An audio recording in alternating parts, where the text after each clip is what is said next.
Eu acredito que a gente vive uma nova etapa da sigla, não só no Brasil, mas globalmente. Patrocínio BSPA, Sebrae. Apoio Prefeitura de Fortaleza. Olá, sejam muito bem-vindos aos Cenários. A relação entre lucro, impacto social e sustentabilidade está passando por uma profunda transformação. Se antes esses temas eram tratados como agendas paralelas, hoje eles influenciam decisões de investimento, estratégias corporativas, acesso a mercados e até mesmo a capacidade de atrair talentos. E para discutir esse tema, a gente recebe aqui hoje a Manu Oliveira, fundadora da Social Brasilis. Tudo bom, Manu? Seja bem-vinda a mais um Cenários aqui com a gente. Muito obrigada, agradeço mais uma vez o convite, sempre um prazer participar. Muito bem. Manu, depois de anos de crescimento da agenda ESG que a gente viu, né, desde o comecinho, né, e agora ela tem se expandido bastante, né, você acredita que a gente está vivendo um momento de amadurecimento dessa agenda ou de reformulação desse conceito? Você acha que os conceitos eles estão amadurecendo ou eles precisam passar por uma reformulação? Eu acredito que a gente vive uma nova etapa da sigla, não só no Brasil, mas globalmente. Eu acho que as empresas têm apostado numa outra forma de fazer o ESG hoje, né, no Brasil, no exterior, e há pessoas que pensam que a gente está vivendo um momento de esquecimento, né? Muitas pessoas estão achando, o ESG morreu, a gente não tem mais essa moda, esse momento, mas não, está passando por uma reformulação. As pessoas estão vendo que ele é estratégico. Ele precisa estar internamente dentro das companhias, mas também de uma forma estratégica no seu exterior, nas comunidades do entorno, como as companhias fazem a responsabilidade social corporativa, como é que elas têm trabalhado a sua imagem e reputação sobre as tendências do momento, como elas têm se posicionado de uma forma assertiva para que isso gere um posicionamento econômico que seja assertivo para essas empresas, mas também eficaz em termos de imagem, de reputação, né, de posicionamento estratégico mesmo que essas empresas têm traçado e visto a sigla hoje, atualmente no Brasil e no exterior. Manu, você acha que o greenwashing teve vamos dizer assim, uma parcela de culpa vamos dizer assim, nessa remodelação do ESG, nessa questão também do pessoal achar que morreu, cair meio que no esquecimento? Com certeza. Não só o greenwash, mas a gente tem o impact wash, quando a gente fala sobre o social do ESG, né? Sobre a responsabilidade social corporativa, mas também sobre as políticas internas da empresa para esse público, né? De funcionários, de colaboradores, que é o principal stakeholder de qualquer companhia. São os seus funcionários, né? O primeiro contato com a proposta de valor empresarial está dentro da própria empresa, está dentro do core, que faz a empresa funcionar diariamente. Então, o greenwash e o impact wash é uma mudança de mentalidade que a gente tem passado. A gente ainda tem uma velha economia, vamos dizer assim. As pessoas ainda não entenderam a importância da sustentabilidade, do posicionamento para essas causas, para a mudança climática. Olha só o que aconteceu entre Rio e São Paulo, um grande vendaval em um período que não é propício para isso. A gente não está ainda no verão aqui no Brasil, né, das grandes chuvas, das tempestades, acontecendo em pleno julho, um grande vendaval no eixo econômico do país. Isso são as mudanças climáticas. Chuva aqui também, né? Exatamente. Muita chuva aqui. O mês de julho foi, a gente pode dizer que o mês de julho nublado. Praticamente todo ou foi nublado ou foi com chuva. Nublado, completamente atípico, né? Totalmente atípico. E isso é um cenário de alerta que as mudanças climáticas, elas de fato existem. É necessário que todos os agentes pensem em ações que mitiguem esses danos, mas é preciso ainda mudar uma velha mentalidade que vem da velha administração, que é acreditar e apostar em projetos que gerem um real impacto positivo dentro e fora da companhia, com operações que reduzam a pegada de carbono, com operações e programas que fomentem melhor o social do SG, as comunidades estratégicas, as comunidades do entorno. Todo mundo hoje tem acesso à informação de uma forma muito facilitada e isso é facilmente divulgado nas redes, na mídia, por que quer que seja. E isso pode, né, ferir esse posicionamento que a empresa tenta repassar. E isso o greenwash causa. Ele pode ser um projeto barato, mas o barato pode sair muito caro, né? Em imagem, reputação, posicionamento estratégico e econômico para essas companhias. Talvez mudar essa mentalidade e apostar em programas que fazem e trazem, né, um real impacto positivo seja a aposta da vez para a gente fortalecer ainda mais a sigla no Brasil. E, Manu, a gente sabe que a sustentabilidade deixou de ser uma pauta isolada para se conectar diretamente com inovação, eficiência operacional e estratégia empresarial. Então, eu te pergunto, como que a gente pode transformar esse impacto socioambiental em uma vantagem competitiva dentro das empresas? Olha, hoje, não ter uma política de sustentabilidade, pilares de sustentabilidade, uma política de relacionamento social é visto como uma empresa que não está acompanhando as tendências do momento. É visto como uma empresa que está obsoleta em seus processos gerenciais. A gente tem uma administração que a cada dia também muda. A gente precisa entender que os nossos tempos hoje são rápidos, a tecnologia é muito rápida, as tendências da tecnologia são rápidas, as pessoas acessam conhecimento a cada dia de uma forma diferente. Existem novas redes sociais, uma modificação de algoritmo, tudo isso impulsiona com que as empresas precisam acompanhar essas novas tendências e se posicionar nesse mercado. E isso interfere, inclusive, o seu posicionamento econômico. Se eu não acompanho essas tendências, eu deixo de criar canais de vendas que possam ser efetivos para a minha estratégia de operação e até mesmo para o meu posicionamento, né, de marca, de brand, de fortalecimento dessa estratégia. Então, eu acho que precisa se acompanhar muito essas tendências, né, ter um core de pesquisa, desenvolvimento e inovação que seja casado para acompanhar o que está se passando, para acompanhar o que a nova economia está te trazendo, né, de como a gente pode aportar isso para mexer em toda a operação empresarial, de como a gente se posiciona e gera um maior impacto, não só socioambiental positivo, mas como esse impacto socioambiental influencia a sua receita hoje. Porque uma vez que você não se posiciona bem, você pode deixar de impactar, né, e atingir um stakeholder, uma parte interessada que é muito importante para o seu core empresarial, que é o cliente, e que ele hoje está antenado, ele está acompanhando as tendências, ele está com a informação na palma das mãos, no celular, ele está acompanhando o que acontece 24 horas por dia e é preciso ter uma estratégia para atingir esse público e para comunicar o que você está fazendo em termos de tendências do momento.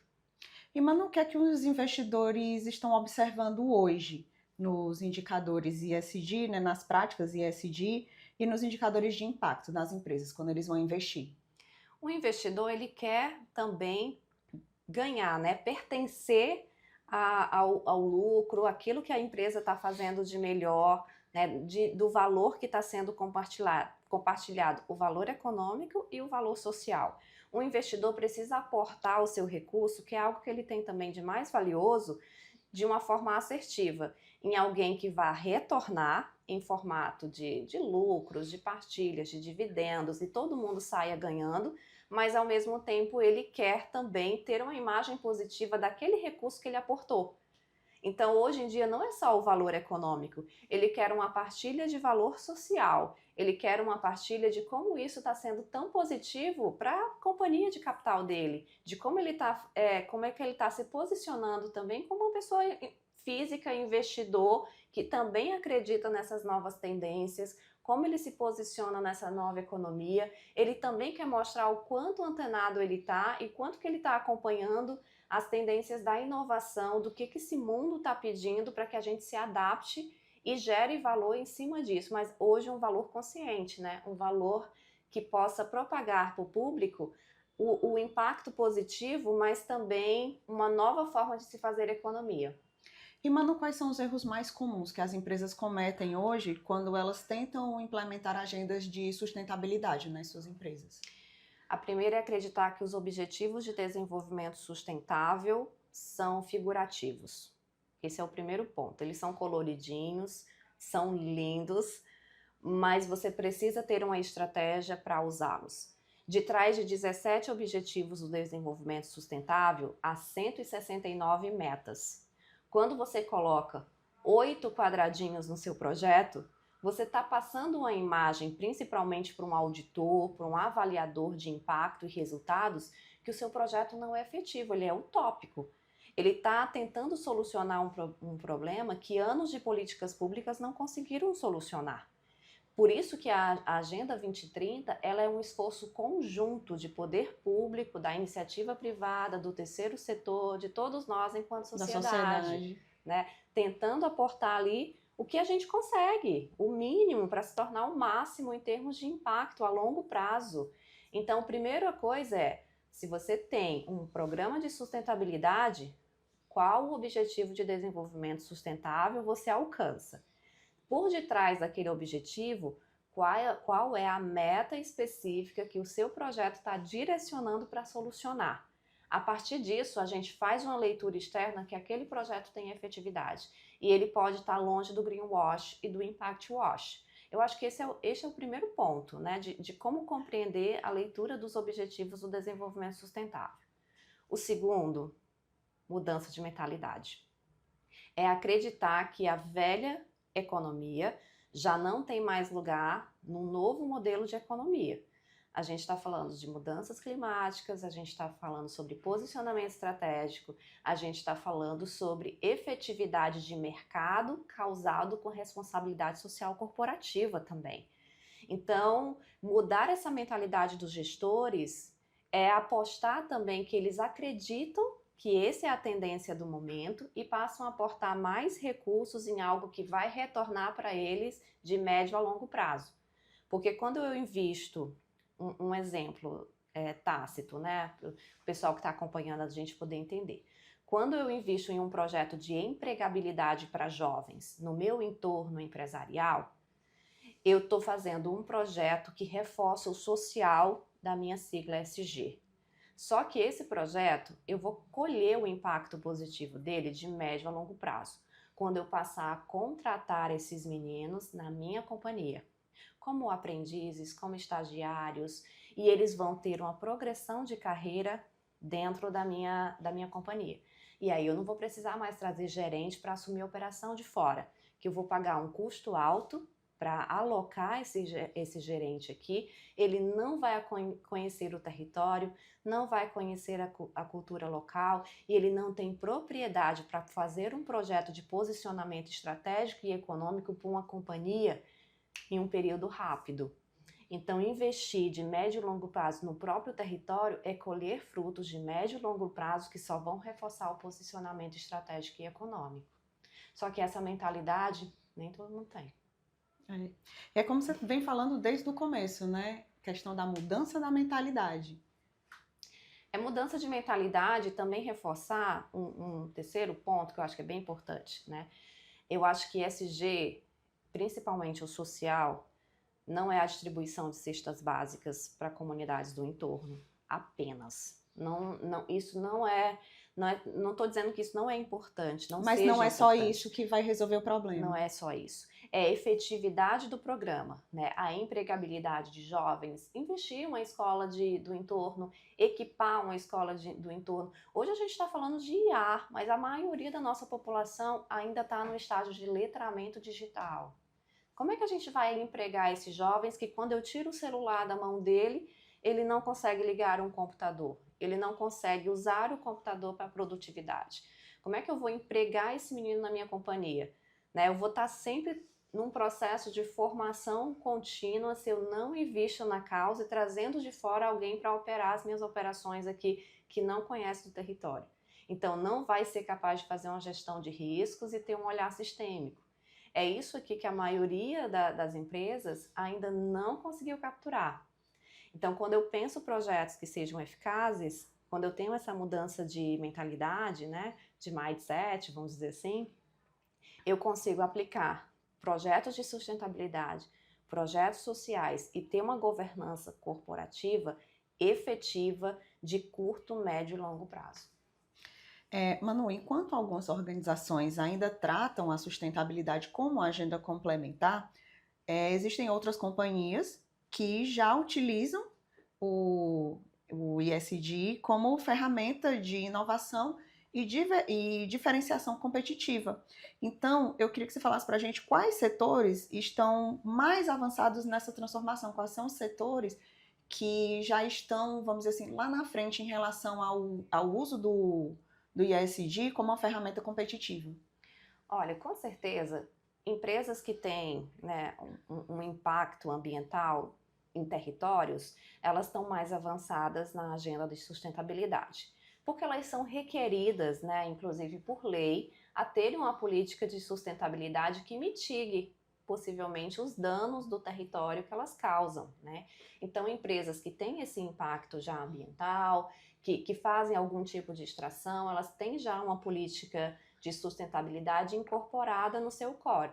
Mas também hoje está muito nivelado, né? Não tem um setor que se destaca mais ou menos, principalmente dentro da indústria e tal. Mas no Ceará a gente já está colhendo frutos disso, né?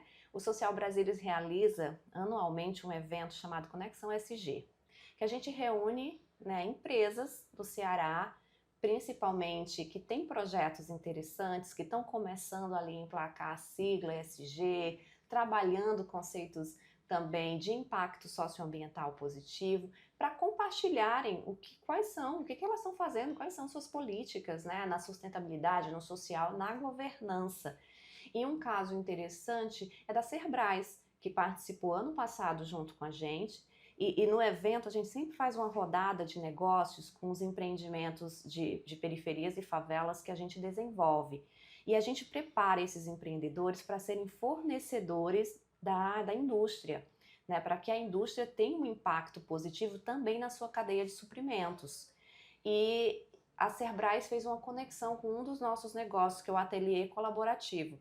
Ela ressignifica resíduo têxtil, sobretudo, e tenta colocar de volta no mercado em um novo formato, que a gente chama de economia circular, né? E aí ela ressignificou toneladas de uniformes, né, de colaboradores da Serbrais e transformou em brindes corporativos.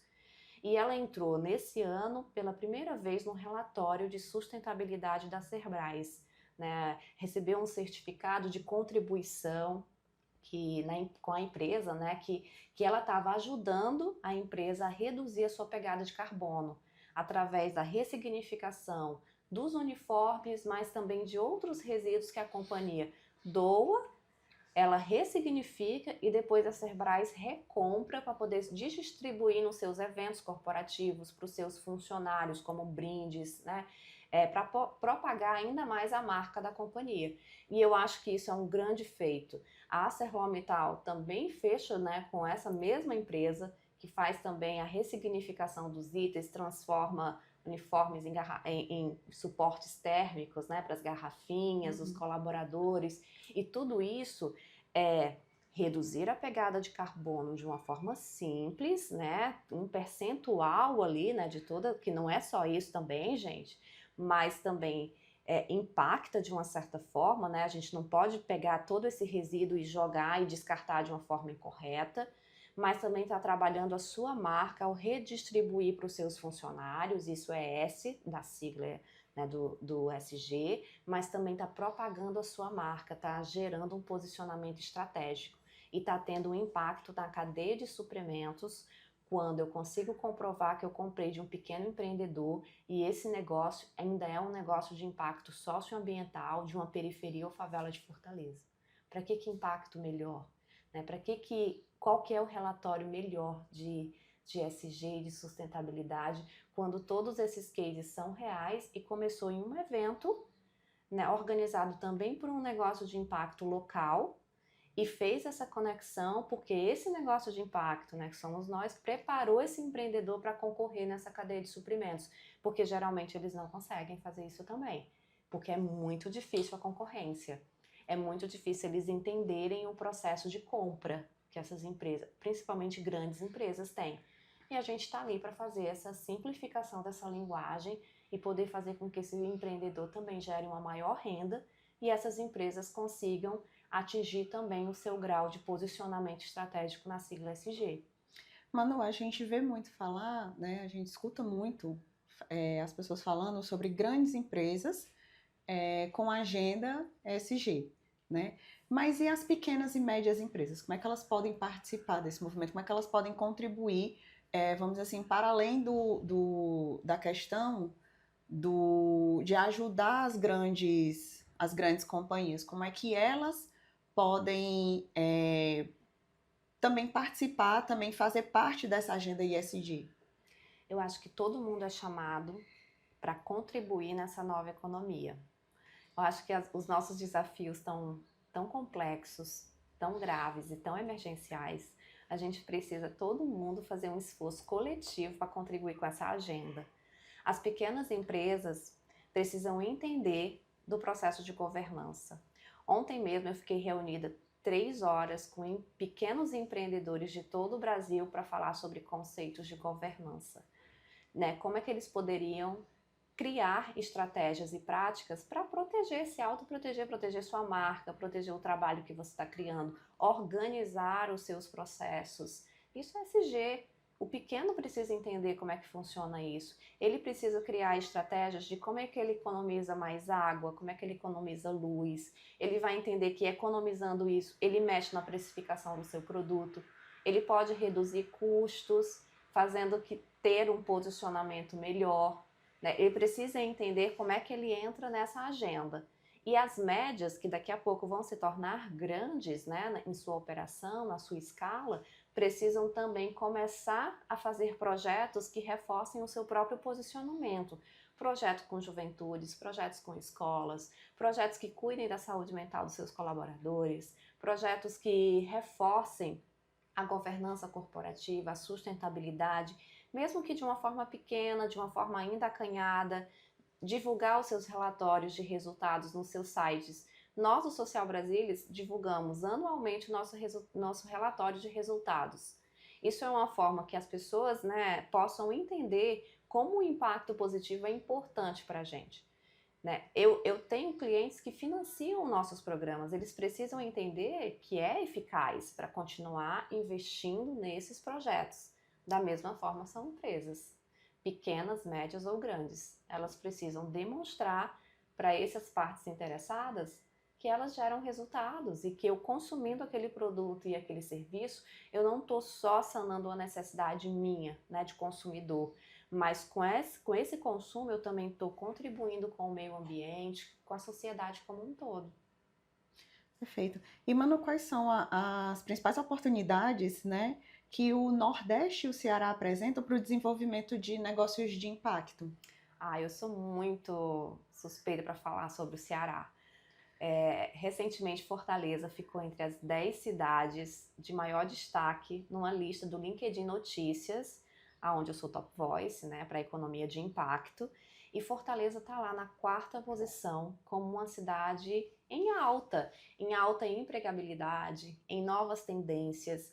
Os data centers que estão sendo construídos, né, aqui no estado têm sido vistos globalmente de como Fortaleza tem uma posição estratégica, tem um turismo eficaz, tem uma gente maravilhosa que é capaz de dar nó em pingo d'água, né, pensar soluções para desafios complexos da nossa realidade.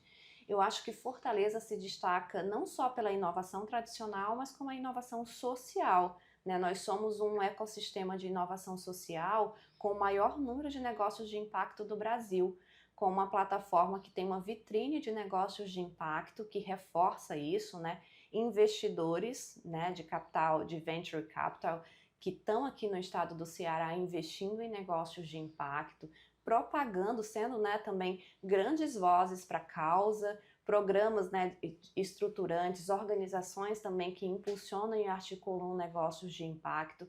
Eu acredito que o Ceará tem sido uma referência que vai além das nossas belas praias.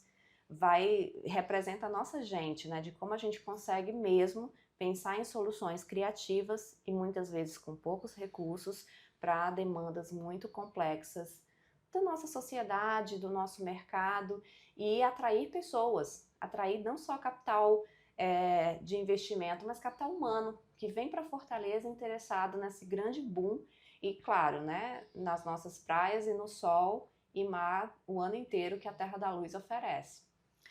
Manu, as transformações econômicas, sociais e ambientais estão redefinindo as expectativas sobre o papel das empresas na sociedade. A gente tem visto muito essa preocupação de grandes empresas também, né, em relação aos seus produtos, a aceitação dos seus produtos, né? Então, eu queria te perguntar como que a nova geração de consumidores e de profissionais também, né, nas pessoas que estão ingressando agora no mercado, como é que essas pessoas estão influenciando essa mudança dentro das empresas?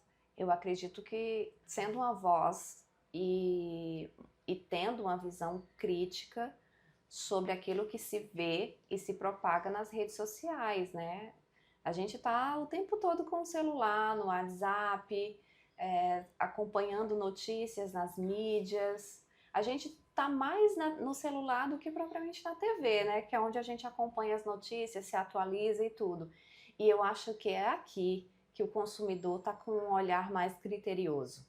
Ele vê uma notícia, ele avalia, ele vê qual é a marca que está relacionada com aquilo dali e ele tem o poder de compra, né? De decidir se ele vai continuar comprando ou não, se ele vai recompartilhar aquele link. Hoje a gente tem ferramentas de recompartilhamento nas mídias, se ele vai passar aquilo para uma outra pessoa. Um grupo em aplicativos de mensagem tem mais de 200 pessoas. Olha a força que isso tem quando eu compartilho algo, né? E a responsabilidade que eu tenho também de fazer esse compartilhamento e de ver se as fontes são verídicas, são reais, se aquela notícia está sendo propagada da melhor forma possível, né? Se é um fato ou se é fake. Eu tenho a responsabilidade enquanto consumidora de fazer essa verificação, né, antes dessa partilha. E a gente sabe que é uma massa que está ali, né, que está sendo representada nas mídias.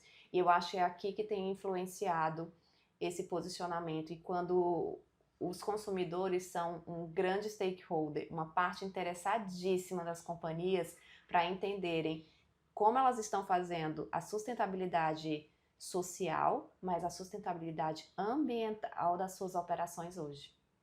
E, Manu, quais tendências devem moldar o futuro da sustentabilidade corporativa nos próximos anos? O que é que o que é que a gente já pode, vamos dizer assim, vislumbrar, né? O que é que a gente já pode meio que prever como tendência para os próximos anos? Eu acredito que ações que reforcem, né? Vou falar um pouco também de social nessa agenda, né? Eu acho que tudo culmina para uma grande integração da sigla. A economia prateada está sendo pauta, né?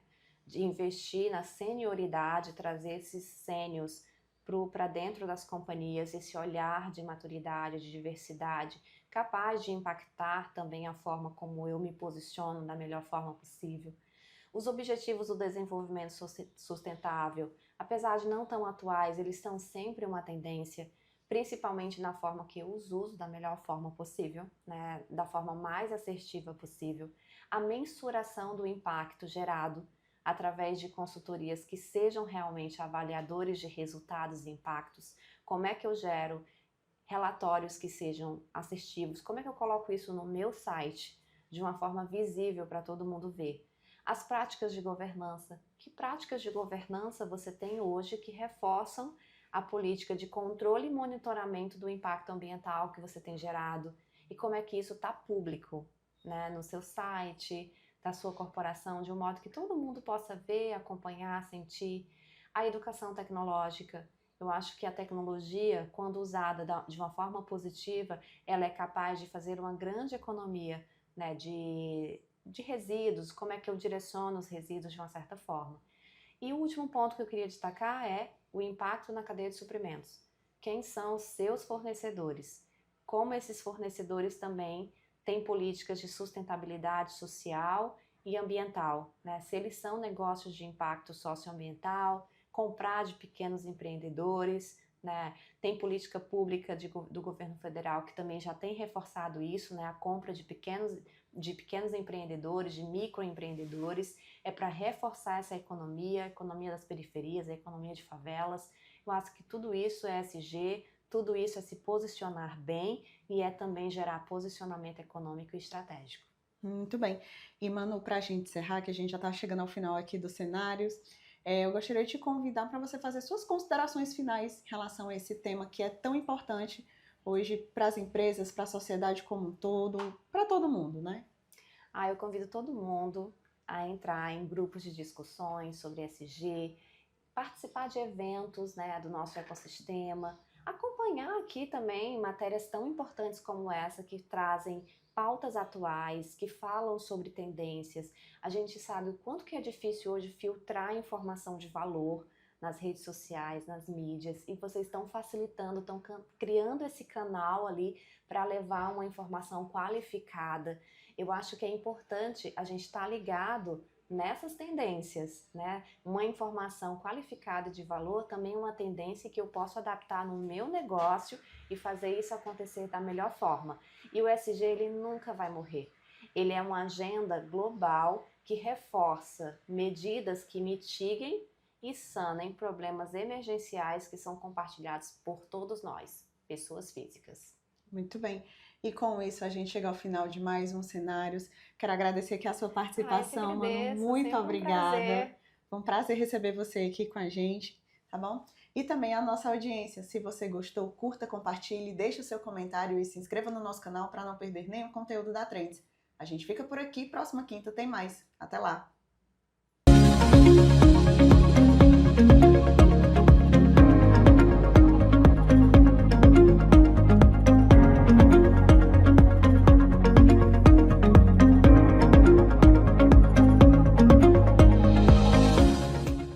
Inscreva-se no nosso canal, ative o sininho e fique por dentro dos melhores conteúdos.